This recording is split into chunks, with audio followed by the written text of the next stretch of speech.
Hello and welcome back to the Pain Free for Life podcast. I am your host, Dr. Rob Vanbergen, and today I am talking with Deanna Hansen. Deanna is a best-selling author and pioneer in the field of fascia decompression for physical and emotional transformation. With more than 20 years of hands-on clinical experience, Deanna created Block Therapy, a unique at-home fascia release protocol to relieve chronic pain and disease and encourage healthy detoxification and reverse the aging process. Deanna and I have a wonderful conversation about the fascial system of the body and the natural development of adhesions, so without injuries, that can lead to dysfunction, chronic pain, and disease. Moreover, Deanna talks about her method to melt these adhesions to lose weight, reduce pain, and restore natural function. So, without further ado, let's dive in. Welcome back to Pain Free for Life, where we share how to successfully overcome all kinds of chronic and extreme conditions to live happy, productive, pain-free lives forever. And now, here's your host, co-founder, and board-certified holistic healthcare practitioner, Dr. Rob Vanbergen. Deanna, welcome to the show. Thank you so much, Dr. Rob. It's an absolute pleasure to be here sharing with your community. I'm very excited. I know you've got something, I'd say it's fairly unique here. So why don't you share a little bit about what you do, what your work in the world is, who you work with, things like that? I work with basically anybody and everybody that experiences pain, disease, concerned about aging, has issues with size and shape, issues with trauma stored in the layers of fascia. So I approach the fascia system, and it's a self-care modality. So that's a really lovely part because you can actually work with your body in the comfort of your own home. And basically what I'm doing is I teach people how to address the scar tissue and adhesions between the layers of fascia that actually get rooted and stuck to the bone with a 2,000 pound per square inch force, which ultimately seals us in negative alignment as well as blocks blood and oxygen flow to cells. So the system gets rid of those adhesions, promotes that flow so that we can also pull the cells back to their rightful alignment and keep the optimal amount of space within the body that is required for flow. Right. So this essentially, because the fascia is this all-encompassing system that it really runs everything, right? It's everything about us. So this is something that really works for anyone with any problems then. Absolutely. I see the fascia as being the skin of each cell, interconnecting each and every other cell. And again, the goal being to keep our 100 trillion cells, whatever number it is. I've heard a few different variations. Would love to know how they figured that out, first of all. But it's the communication system between all as well as creates both the stability and mobility within the body to support the cells. Right. Yeah, let's hope they didn't have someone counting each cell. Right. So, as far as fascia goes, why is it important for people, for our listeners, to understand the fascial system when they're dealing with acute and chronic pain? So I see that the fascia is really a response to life's forces, and we are under this constant influence of gravity. So as we get older, we become shorter and wider. We literally wind down over time. There's a space-time continuum. As we go through time, we decrease in our internal space. And that's what we ultimately experience when we're having pain, aging, or disease in the tissue. So if we can understand how to put the space back into the body, we can take the time out. And that's what this process does. So it's really understanding how to support your body's cellular alignment through conscious posture and diaphragmatic breathing so that we can be the ones in control of where we go through time, as opposed to allowing gravity and unconscious living to dictate how we ultimately age. Right. Yeah. So, we know that even with the weight of, the nasty cell phones, and as we look down, that weight of our heads by themselves is huge, right? And the force that's on the body. So you're saying that just over time, as we go through daily life, what's happening is as we age, the pressure is putting more and more on us. And so does that kind of account for why people tend to kind of shrink with age, as they see like a reduction in height and things like that? Yes, that's also why we end up with chronic issues. So if we have a scar, let's say from a burn, it's basically we have this temperature gradient on the skin responds. basically, adhesions that develop through the layers of fascia over time is like a slow forming scar. So as we start to tip off balance, part of what the fascia does, it's here to support and protect our uprightedness. So if we're constantly leaning over to one side because we're dominant on one side of the body and we're slumping in and we start tipping off balance, the fascia literally creates false walls and false floors to support the structure so that it doesn't tip. But these false floors and walls, again, they're basically scar tissue. It's collagen without the elasticity, and it takes away that internal space. And again, it blocks that flow and steels to bone with a 2,000 pound per square inch force. So when I first read that years ago, I'm thinking, wow, like, we even imagine that pressure is constant inside our bodies and we don't even recognize it because it's there all the time.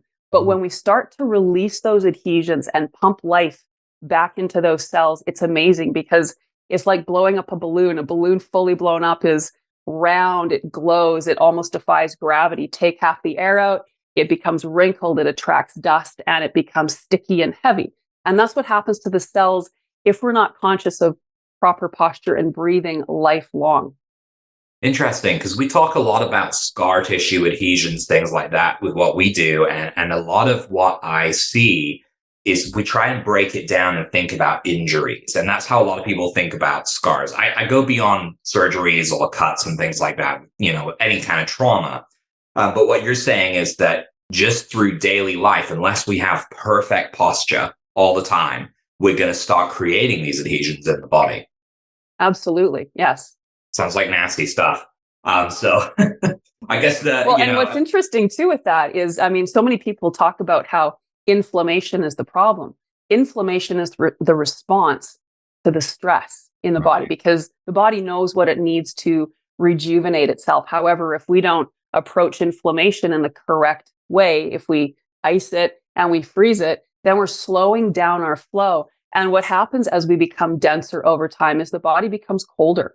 I live in Winnipeg and the winters, it's freezing here. So if you want to start the car in the middle of January and it's been sitting outside, you can't just go in and drive it because it's frozen. You have to heat it up. Where right now it's summer, I go into my car, I start it and I can go immediately. So if we have a body that has become cold from a lack of understanding how to keep our systems working properly, which really comes down to the diaphragm, which I can't wait to talk to you about because this is a major pillar of this system and process, then again, we become colder and then the flow slows. And that's when problems really result.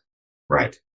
Okay, perfect. So let's move on to talking about that diaphragmatic breathing a little bit. So in general, you've already mentioned posture as a problem. So why are posture and diaphragmatic breathing relevant when you're dealing with chronic pain?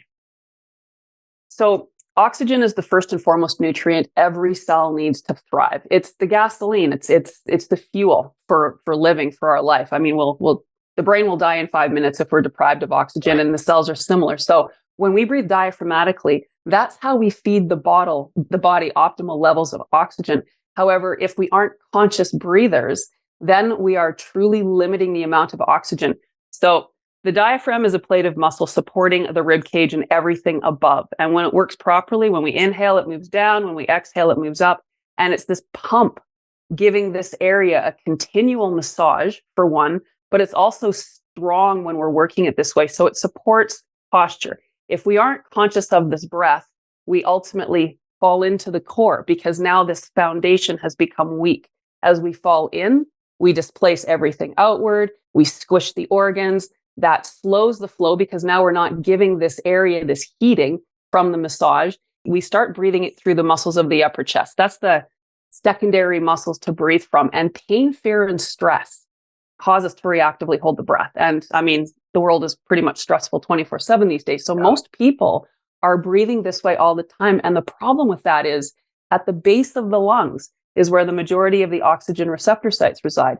So if we're not pulling the air deeply enough into the lungs through that mechanism of belly breathing, then we're breathing through here. So it's not that we're pulling 6 times the air into the lungs, but when we breathe diaphragmatically, we pull the air deeply enough and we can have up to 6 times the oxygen absorption by pulling it into that space. And then this is a really interesting fact. In 2014, they did a study proving 84% of weight loss comes through proper exhalation. And I mean, this is very personal to me because back when this journey began, I was 50 pounds overweight. I'm going through university to become an athletic therapist. I'm working with athletes. I'm doing what I'm being taught to do. And the harder I'm working and the less I'm eating, the bigger I'm becoming. And it's like, okay, well, the rules of weight loss aren't applying to me. What's going on? And then at the age of 30, when this whole journey began for me, I also started the practice of yoga. And I had an amazing teacher because every 30 seconds, she would remind us to breathe. And every time she said it, I'm like, oh my gosh, I'm holding my breath. So that became one of those foundational understandings as I was going through this journey on my own. Right. Yeah. So many people. And I mean, I have to be very conscious of it. You mentioned that, right? Of breathing properly, because you catch yourself until you create a habit of it. Yes. And you realize you've kind of not breathed in like 10 seconds, right? And you're not breathing deep enough even when you do it's very shallow. So it makes a lot of sense. You've got to get the oxygen in. I mean, as you said, it is part of life. Like that's how our cells function, and they will die very fast if we don't have that oxygen in there. And most importantly, we have to get the waste out. We have to create the space through, it's like if you go and you buy a whole new wardrobe, you're going to take out your other stuff before you put this in. Otherwise, now you just have clutter. So we really connect first to that full diaphragmatic exhalation. And that's when the diaphragm is lifting us against gravity. So that's that counterforce to gravity, is that full conscious exhalation. And if we breathe this way lifelong, we aren't allowing, again, gravity to dictate how we go through time. We're the ones in control. Right. Absolutely. Okay. So people don't just wake up one day and have chronic pain, right? We start in this situation where it's something acute usually, and it grows and grows and grows. So when something becomes chronic, how do we know, like, how to and where to address the body to get to that root of the issue? And that's a great question, because we teach people all the time there's cause sites and pain sites. And when I'm looking at bodies, I'm looking at what is drawing them away from proper cellular alignment. So if we have all of our cells positioned where they are, they don't have to give us pain signals. They're not screaming because they're working with ease. There's ease of absorption of nutrients in and waste removed. And then everything functions fine. It's when we start having our cells getting pulled away from their home that they first give a little scream shot of pain. It's like the baby crying. If we ignore that, which we tend to do, eventually it's going to scream a little bit louder, but eventually it's going to be so far from our conscious awareness that it's actually going to be cut off.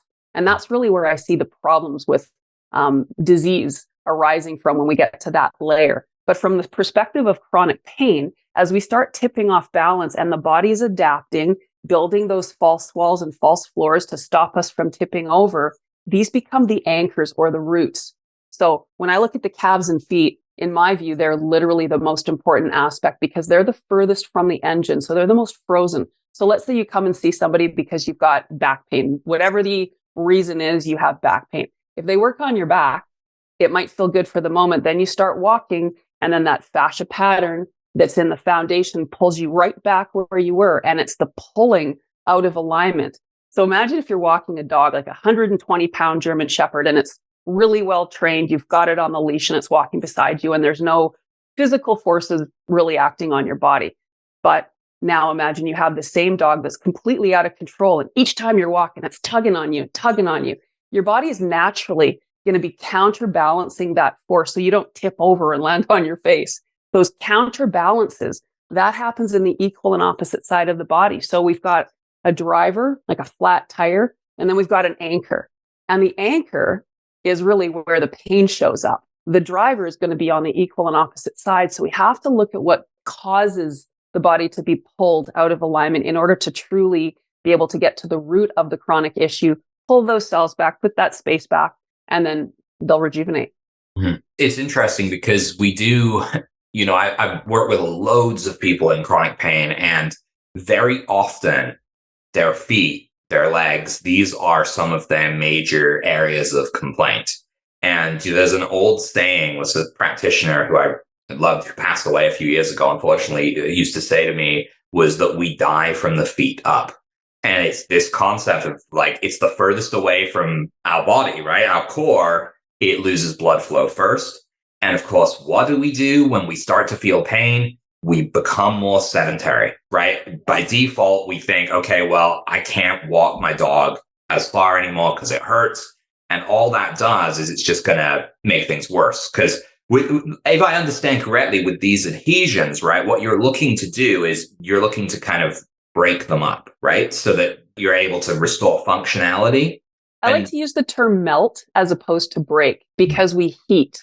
So when we're going through the process of fascia decompression, which is the basis of my system, we're spending time moving through the layers very slowly with the tool that we use. And when we combine that with proper diaphragmatic breathing, which is like turning on the body's furnace compared to using a space heater, the upper chest breath is more like that space heater, or a generator instead of like the power grid. I mean, we want to have our power grid nice and strong, and that's the diaphragm. Without that breath, then we become cold, we become sluggish. So when we melt through those layers of fascia and we pump that blood and oxygen in through the process, then we're allowing the body to rebuild and restore. If we break the adhesions, which a lot of other techniques do, then you're creating more scar tissue. And typically when I see these other types of scenarios, they are also not understanding the whole concept of integration. They're just wanting to break scar tissue up. But what are we going to do with that now? We need to understand there's three parts to this. There's the creating space, the inflating space, and then the maintaining space. And it's all about the space. So anytime we do anything where we're breaking or forcing the body, we have that potential to actually create more scar tissue. And that's 100% true. And we have to be very conscious of that because, if we don't have a way of clearing out the system afterwards, then we are just, as you say, we're creating debris. And that is a concern of some clients. And then others, I think many people don't really realize that. And they just go, they just think this is fine. I've got to get rid of them somehow, right? Okay, so my favorite topic is the vagus nerve. So how does stimulating the vagus nerve through this kind of fascial decompression benefit issues like anxiety, pain, things like that in your experience? So when we're going through this process, the very first thing, I'm just going to share, these are the tools. So this is the Block Buddy and this is the Block Baby.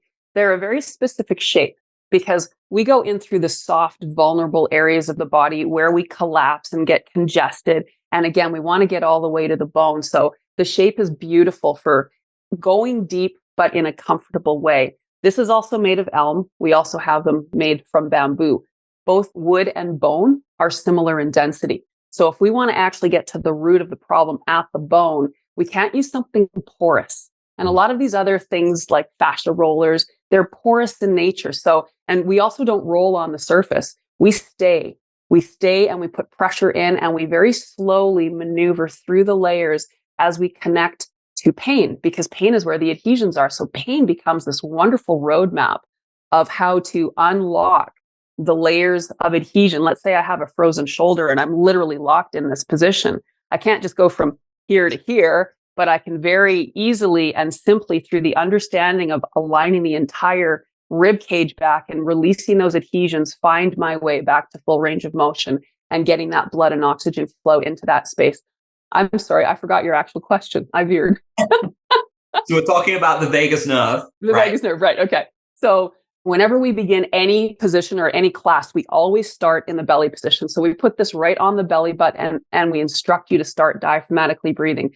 That in itself connects you to the vagus nerve because that's where it is. And we have classes that work through this whole system so that we can open everything up and get that vagus nerve working so that we can actually go into that rest and digest mode, because we're also hyper stressed. So when we're doing block therapy, it's a restorative process. We're always connecting to the vagus nerve through that full exhalation. That's one of the way of getting it turned on. But we also have classes to melt the adhesions in the nerve itself, because fascia innervates every single cell, nerve fibers, blood vessels. So when we're working through the rib cage, which we always start because we want to get that breath nice and strong, we're activating the vagus nerve in every single class so that we can be in that restorative mode, which is when the body truly heals. Right. Yeah. And so many people, when it comes to pain, they're going to end up in this cycle of stress that sends them into more pain, right? And the vagus nerve kind of regulates everything about that, right? It's your fight or flight mode versus relax and repair. And so many people, I feel, spend so much of their time locked into that non-repair mode. So they're not getting any of that healing going on, and then it compounds and it just keeps going and going and going. So you're decompressing the fascial adhesions to enable things to open up. Yes. Okay. So when it comes to trauma, when it comes to, we have physical, we have mental trauma, all of these things are connected, right? How does this same fascial decompression allow you to kind of undo or access that past trauma? We know that if we don't actually get in and deal with the trauma, and that is the root, then we're not really going to balance everything out and restore the body. So how does this actually work? So if you've ever seen a deer survive an attack, they shake after, they release that negative energy. So we as humans, pain, fear, and stress, we reactively hold the breath. So if I had some traumatic event 2 decades ago and I was like, oh my gosh, and now I stay in this locked mode, the diaphragm is what feeds oxygen to cells. So as soon as we restrict that ability for that muscle to work and we start breathing up here, now we are limiting from that timeline the oxygen to certain parts of the body. And as gravity continues to wind us down, because gravity grips to dense tissue. So all of these areas of scar tissue and adhesion, gravity keeps manipulating. So now I've got this density because I've literally compressed and now I'm not breathing properly. So I age from there. And the emotion gets stored within the entanglement of the fascia. So as we start moving in through those layers and we release those adhesions, not only are we releasing physical debris, we are also releasing the emotional charge and the memory that became stored through that process of letting go, through that full exhalation. That's the key. It's that full release of all the energy that was. And then again, we can really reset our entire system. In fact, just last September, I did my 90-day trauma program, and it was fantastic to observe because I was having people making these connections from when I was 10 and I sprained my ankle, I suddenly realized that I was no longer able to stand up for myself. And all of these mind-body connections were becoming evident as to what started what along the way. So it was a fascinating thing to observe my community going through this. Yeah, I could really relate to that. I have, obviously don't want to name names, but I had one client of mine that had, we've been working with her for years, and all of our normal techniques weren't really budging the issue. So we started to look into the trauma side of things. And while working on the area of pain, she had a chronic hip pain, there was this emotional release. And she suddenly she was crying. She was it was really coming out about a death that she had experienced years ago, and about how she had never forgiven the person for leaving. And that kind of was the thing that was blocking all of her healing, right? So that is the power that trauma can have. I'm wondering if you have one or two, your favorite kind of successes that you've seen that you'd be willing to share with the audience. Yeah. I mean, I have so many. I have a Facebook community of over 10,000 people now. So it's just lovely because I get to really participate in these amazing stories. But I bring up this one frequently because it's just so exciting. So about 3.5 years ago, a gentleman with Parkinson's started with me. He has Outthinking Parkinson's is his website. And he started with block therapy. He had to go very slowly because he was very toxic from all of the medications. So he had to go through his own process, and he understood the healing crisis and what would happen if he dove too quickly. So along the way, he was sharing, though, the changes in his posture. And when he began, he was very riddled and contracted. And then each month, he would send me photos. And he got to this point where he was standing so beautifully. And then about 1.5 years ago, I put in a new class into my membership for hair health, where I teach people how to release the scalp from the skull. So he did this every day. And he said that was the most impactful thing to get rid of his neurological symptoms. And today he's released so many of his symptoms, like he's reversed them with his Parkinson's. So I just love that story because he's put the time in and he's done it. And it's absolutely incredible. Another one, I love Zen. And he started with me when he was 6 and he had scoliosis. And it was fascinating with this little boy because they lived in the country in Ontario, and he picked up the bow and arrow and just became addicted, like every day like this, right? So I get this picture and I said, like, how long ago did this start? And was there anything that brought it on? And they were talking about how he did this. So I said, okay, so one thing, we got to get him to train the other direction, because he's literally, wound his body into this position. So after 7 weeks, the changes were phenomenal. And this is about 1.5 years now that he's been blocking. So to have such a little guy, and now he's like, he's hanging, he's avoided surgeries. Like it's just amazing, because they wanted to go in, they wanted to fuse his spine when he became a teenager and brace him. And he's not going to have to go through that now. So he's got a whole different trajectory for his life as a result of that. So, I mean, I've got so many fun stories, but those are just a couple of my faves. That's awesome. Yeah. No, thank you so much for sharing. I think it's great for people to get some to see the real impact that some of these therapies can have on people. And for anyone listening who is just listening and not watching, because we'll probably have this both on audio only. So if you do want to see the things that Deanna has shown off, you should definitely try and watch the video. We'll put that up on YouTube. So Deanna, for people looking to connect with you or to find out more about what you do, where would you suggest they go? My website is blocktherapy.com, and you have access to my YouTube channel. We have so many educational videos and discussions and lots to ingest to really understand this. We've also provided a gift for the listeners, 5 steps to addressing chronic pain, with a 9-series instructional video, or 9 video instructions, using a rolled up towel, because even a rolled up towel gives you that sense of fascia decompression. And I've had people join my university program just because of that. So diving into that will give you a real sense if this is what makes sense for you in your body. And then if you feel it's helping, then you can go through that next level to the next step. Perfect. Okay. Well, thank you so much for joining us today, Deanna. It was an awesome conversation. I think it's going to help a lot of people. So thanks, Dr. Rob. It's been a pleasure. Absolutely. So to our audience, please make sure you do connect with Deanna, including what she's just said there. I will include all of her information in the show notes at painfreeforlife.com/podcast. Until next time, I'm Dr. Rob Vanbergen, and you're listening to Pain Free for Life.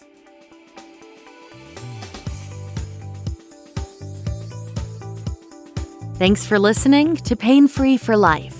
Be sure to follow us, share the show with family and friends, and leave us a review on iTunes.